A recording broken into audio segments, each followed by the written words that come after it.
It's starting to look like a car again. We're getting there.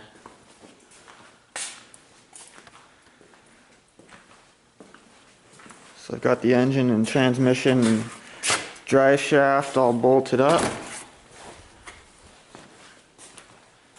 Still got to finish putting the motor together, but it is in there.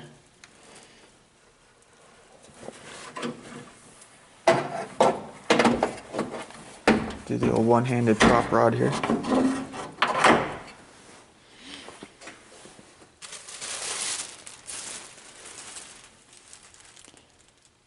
So I rebuilt the heads.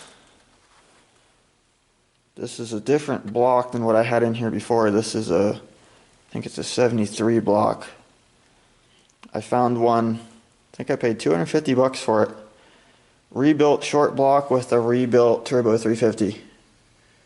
So I decided that I'd rather spend 250 bucks on completely rebuilt transmission and a rebuilt short block that I can throw together and put in the car, rather than spending like $3,000 rebuilding the tranny that I had and then still having to rebuild the motor. So this way I can get the car on the road, and then the other block I'll build into the actual nitrous motor, and then I can build the other transmission to handle that, and I can slowly build it and do it right instead of rushing trying to get it in the car. And then when I swap it, I'll have a good stock engine and transmission to put in something else. So that's the plan. So I've got everything bolted up onto the motor. I've still got to put the time cover and stuff on it, obviously, but bottom end's all tightened up, heads are torqued. So drive shaft is in.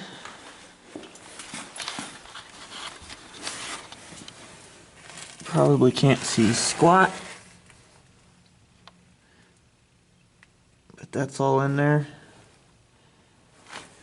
I built the, probably still can't see squat, but I built an adapter to use the Chevy transmission mount. That worked a little better than modifying the Ford mount, so I ended up doing that. Converted it to Hydro Boost. I don't remember where I'm at on videos, I might have already gone over this. That's a Hydro Boost unit out of I think it was a 2000 or 2001 GT Mustang. Made new lines, so the brakes work now. I think I've got it hooked up right as far as the front reservoir goes to the rear brakes or something, and the rear goes to the front, or the rear goes to the, I don't remember. It's basically backwards. It goes like opposite down to the proportioning valve. So I think I have it hooked up right. I might also need to change this master cylinder anyways, I don't know. Because I think this one is for ABS based on the port size. I thought it didn't have ABS, the car that it came out of. I don't think it had ABS, but the ports are like ABS sized ports, so I don't know. At the end of the day, it does work, so I'm just going to try it and run it, and if I have problems I'll swap it out with something different. But in any case, the Hydro Boost itself is good. It bolted in there. I had to drill out the hole in the firewall a little bit and oval out a couple of the mounting holes, and then I had to move the pin on the brake pedal. It's been a minute, I don't remember what all I did. Yeah, so I moved the pin. You can almost see in there. There's the old hole, and then the pin is now up there. So moved it up, so that all bolts right up together now. The brakes did work. Got them all bled. Oh, I guess the other thing I did, so I put the column out of the parts car in there. I think the parts car is a 92, In any case, it's an airbag column, and I needed to put an aftermarket steering wheel on there. But no one makes adapters for airbag columns because they don't want you pulling your airbag out. So I went and I cut the center out of the airbag steering wheel and ground it into a circle, and then I drilled 2 holes in my aftermarket steering wheel to bolt onto the puller bolt holes in the center of the old wheel. And now the old steering wheel acts as an adapter. So the steering wheel's on there. Obviously I gotta get proper bolts. This was just to make sure my holes lined up. But that's that. So if you ever want to make an adapter for your airbag column, that's how to do it. So I still gotta pull this, whatever this crap is, pull that off of there. So gonna have to probably build a dash. I didn't realize the dashes in these cars were plastic, and being 40 years old, the old dash is pretty brittle. So I'm probably gonna either order a new fiberglass one or see if I can get one of those aluminum race car ones. Throw that in here.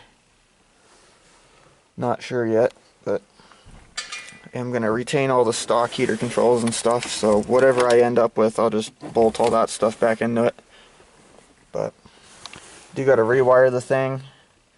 So 81 was the beginning of all the electronic smog controls, so the wiring harness has 137 miles of extra wiring. So I've got to cut all that out of it and clean that all up. But it's coming along. Still got to pull the clutch pedal out. So there's the Turbo 350. Still got to get a shifter for it. It's going to get a B&M mega shifter or something.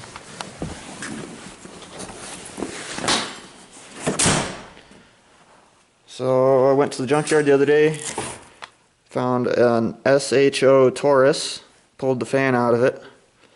So these Taurus fans are pretty popular. They're good quality fans, they're reliable and everything else. They last a long time. Now the regular sedans have a single fan. Apparently the SHOs have these dual fans. So I pulled this one out, and as you can see, they're a lot shallower than the original Fox electric fan, because that one was hitting the water pump. That's not going to work. So this one fits really nicely onto the original Fox radiator, and it should give me plenty of clearance. So I've got that going on. Again, I'm not sure where I'm at with videos, but I did. You cannot see squat. There's a universal joint in the steering there. I cut the old rag joint out because it was barely starting to hit the starter.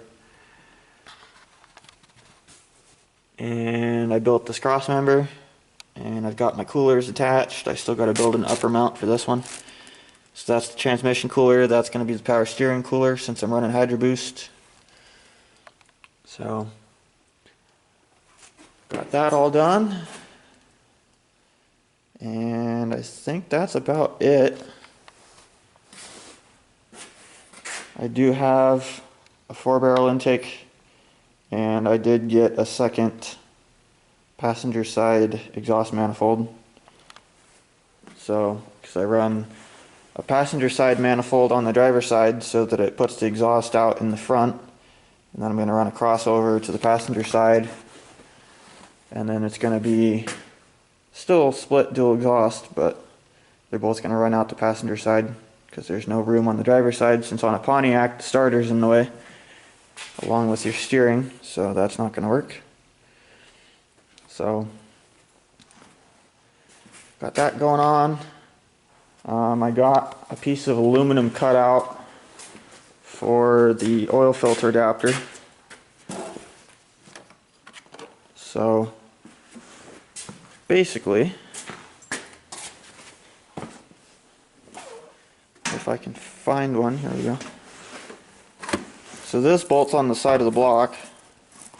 The problem is even if you get a remote oil filter adapter kit, all they do is screw on to where the oil filter originally was.